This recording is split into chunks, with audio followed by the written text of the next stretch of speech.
So hello and welcome back to our video series on Python tutorials. Today we would be talking about Python Boolean operators. So let's get started. As you know that Boolean operators has only two outputs. One of them is true and false.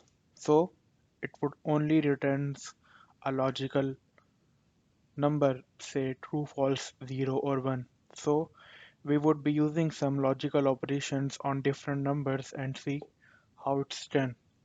So for instance, I start with declaring an integer variable and storing a number, say 15 in that, and then I would declare another variable that would also be an integer, and I would see what happens if I perform some logical operations on that.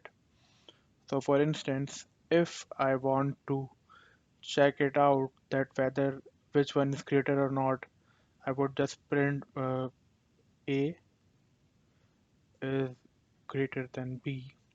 So what would it do? It would just compare the numbers A and B and it would returns me a logical output. So if I run this code, what would happen? It would return false. Why? Because in our case, A is 15 and B is 17.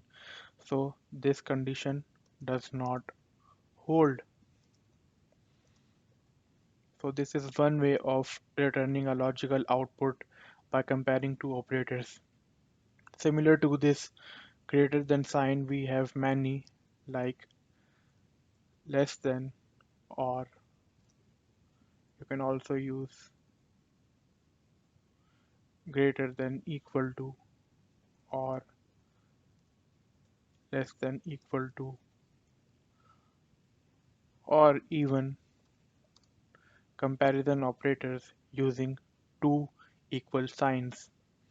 So if I print A is equal to B, so what would it do? It would return false. But if I change the values here to equal weights, then it should return me true because now in this case both of them are equal.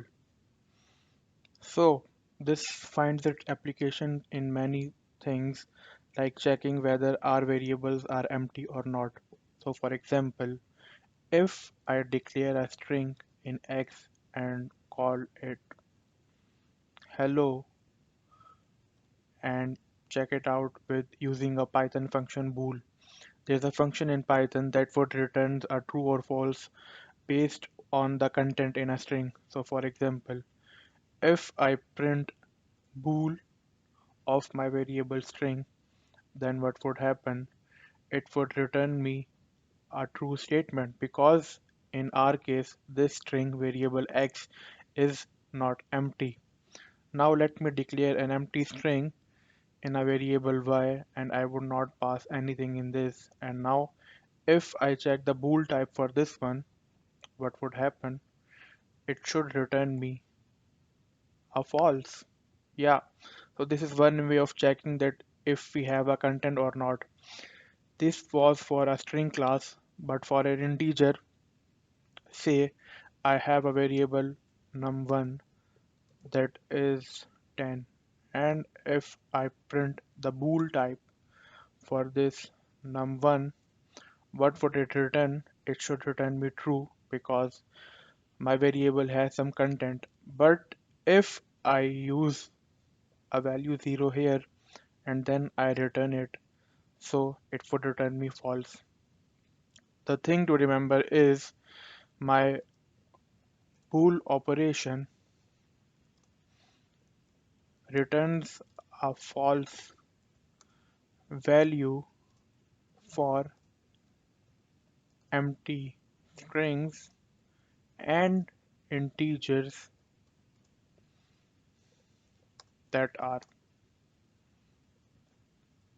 0, and it works with strings or lists or tuples. So this is one way of checking that we have content in our variables or lists or not. So this is quite cool, huh? So now I would give you an example of using an if-else statement on this case. So we have num1 that is 15, and there is another variable num2, and let's say we store 20 in that. So now if I use if else statements, that's basically a logical operation and it uses bools. So if I put an if statement to check whether it does some conditional operations on that or not. So if I pass a statement num1 is greater than num2, and then I would terminate it with a colon operator, and I print that num1 is greater